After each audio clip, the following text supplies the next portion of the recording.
Olá, pessoal. Meu nome é Howard Storm. Tive uma experiência de quase morte em 1º de junho de 1985, e isso mudou minha vida completamente. Antes da minha experiência de quase morte, eu era um verdadeiro ateu obstinado. Naquela época, eu tinha 38 anos. Eu era professor universitário e totalmente egocêntrico em relação à minha carreira e à minha vida. Então, 1º de junho de 95, assisti ao final de uma turnê de 3 semanas com um grupo de alunos da universidade, onde lecionava às 11 da manhã no quarto do hotel, tentando fazer os alunos irem para outro museu. Caí para a frente, a dor mais aguda que já experimentei, minha vida inteira. Minha esposa ligou para a recepção do hotel. Eles ligaram para um serviço médico de emergência e um médico veio em provavelmente 10 minutos. E ele disse que eu tinha uma perfuração do duodeno, que é um estômago pequeno, e eu tinha que fazer uma cirurgia na hora, que ia morrer. Então ele chamou uma ambulância, todos vieram. Eles então me enviaram a vários quarteirões de distância em uma maca para o hospital cirúrgico. Eu estava no hospital e eles me mandaram para a cirurgia, e eu, claro, atirei. E quando cheguei à cautela, fui colocado em uma sala. Não havia cirurgião disponível no hospital cirúrgico nas 10 horas seguintes. Eu nunca vi um médico, nunca recebi qualquer tipo de medicamento para a dor. Há coisas que eu acho muito, muito irritantes, como as pessoas sempre me dizem: "Oh, eu só tive essa experiência de quase morte porque foi como uma espécie de viagem de drogas." E eu fiquei tipo, por 10 horas, implorei e chorei para que alguém me desse um analgésico, mas não me deram nada.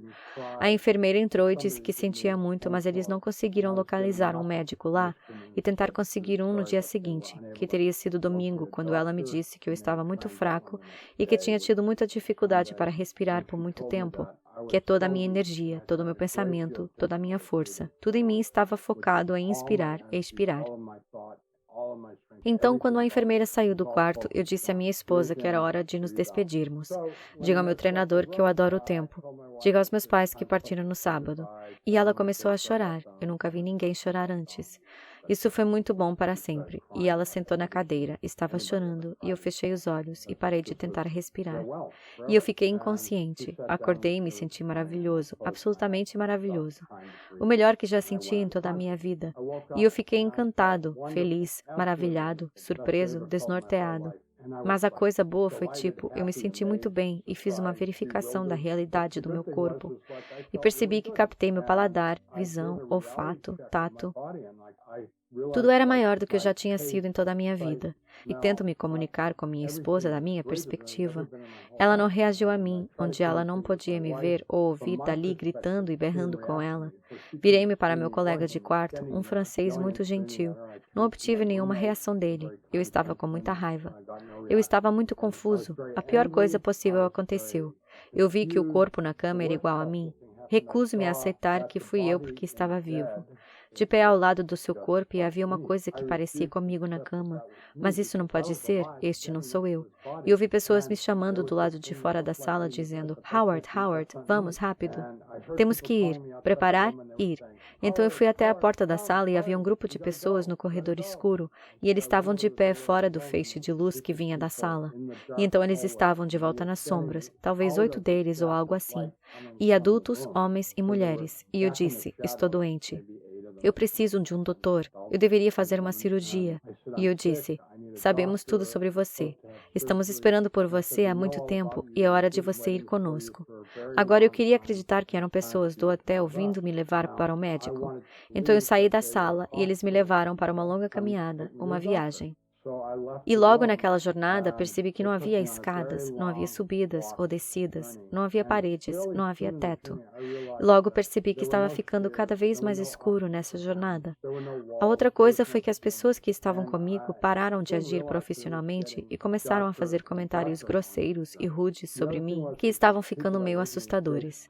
Essas pessoas não são legais, elas querem fazer o que querem comigo. Eventualmente acabamos em um lugar onde não havia luz alguma, escuridão total, e eu disse que parei de me mexer com eles. O grupo cresceu muito, muitas pessoas, não faço ideia de quantos, talvez centenas, e eles não vão mais longe. E eles disseram: você tem que ir, você ainda não chegou lá, você tem que ir mais longe. E eu disse: não estou, vou voltar. O que era um blefe, porque eu não tinha ideia de onde estava e qual era a direita, a esquerda. Sabe, eu não sabia para onde era o caminho de volta. Então eu parei de me mover e eles começaram a empurrar e empurrar. E então eu lutei. Estou socando, estou ligando para o 913 e eles estão me devolvendo tudo. Eles queriam me separar, o que eles fizeram. Mas quando eles terminaram seu trabalho e eu caí ali como um pedaço de animal atropelado no chão daquele lugar, eu ainda estava vivo, ainda pensando. Eu fiquei tipo, por quê? O que é isso? Onde estou? Como é que isto aconteceu comigo? Quem são essas pessoas horríveis? Não havia saída. E eu ouvi uma voz de fora dos meus gritos. Eu rezo para Deus. E eu pensei, eu não acredito em Deus. Isso é ridículo. Eu vou orar. E a voz disse, rogai a Deus. E pensei, não sabia rezar. E rezei. Desde criança não sabia o que fazer. E a voz muito forte e meio alta disse, ore a Deus, cantando. Ok, ok. Quando eu era criança, ia à escola dominical e aprendíamos orações. Então estou tentando me lembrar de algo que memorizei, como que as crianças aprendem. A oração é memorizada como a oração do Senhor, ou a 23ª hora, ou algo assim, e depois recitada. Então eu posso me lembrar como as primeiras palavras do Pai Nosso de Christchurch, Simon, e eu disse isso em voz alta. Não acredito em Deus, mas essa voz me disse para fazer isso. Então estou fazendo isso. E as pessoas ao meu redor ficaram incrivelmente zangadas e diziam na linguagem mais obscena e horrível que já ouvi em toda a minha vida, que Deus não existe e ninguém pode me ouvir. E agora, se eu não parar por ali, vamos piorar muito as coisas para mim.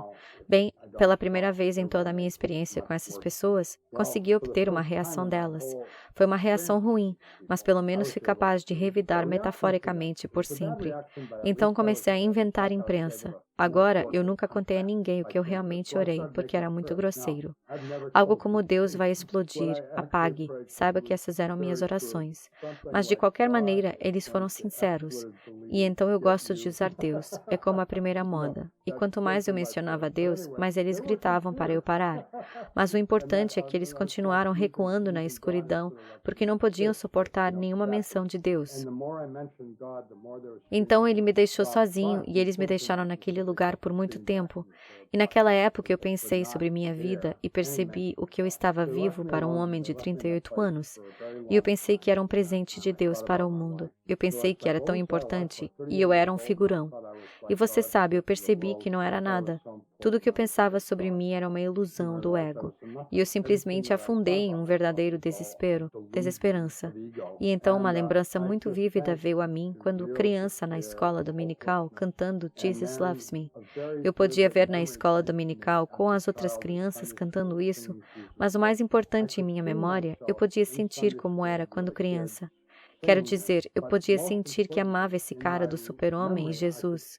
Quando eu era um garotinho, eu costumava orar para ele e coisas assim. E eu acreditei nele, e ele respondia minhas orações. Dizia, então não conheço Jesus, se você é real ou não. Não sei se você se importa comigo ou não. Não sei se você quer ouvir minha oração, mas Jesus, por favor, salve-me.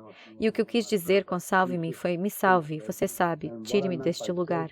E para minha surpresa, uma pequenina luz como uma estrela apareceu naquela escuridão e ficou muito brilhante, muito rápido, e veio sobre mim, bem na minha frente. Era incrivelmente brilhante, branco, claro, branco, mais brilhante que o sol, vezes 10.000. E dele emergiram mãos e braços que se estendem e me tocam. E quando você me tocou, todo aquele sangue e todas essas coisas meio que sumiram. E eu estava completamente inteiro. E suas mãos foram para trás das minhas costas, e ele me pegou e colocou seus braços em volta de mim e me segurou muito forte, muito apertado contra si mesmo. E chorei como nunca chorei na minha vida adulta. Eu chorei como um bebê, com meu rosto enterrado em seu peito. E ele acariciou minhas costas como mamãe ou papai fariam com um filho de rebanho, no qual a maior felicidade e amor que já experimentei em minha vida. E eu sabia que ele não apenas me amava. Ele me queria e se importava comigo. E eu estou me deliciando com esse grande amor. E de repente percebi que meus pés não estão mais no chão. Somos movimento e vamos direto para cima. E assim estamos nos movendo e indo cada vez mais rápido. E eu estou tentando recuperar a compostura porque tenho me esforçado muito. Finalmente consegui o suficiente. E olho para onde estamos indo e o que vejo é o primeiro. Acho que é uma enorme galáxia de estrelas.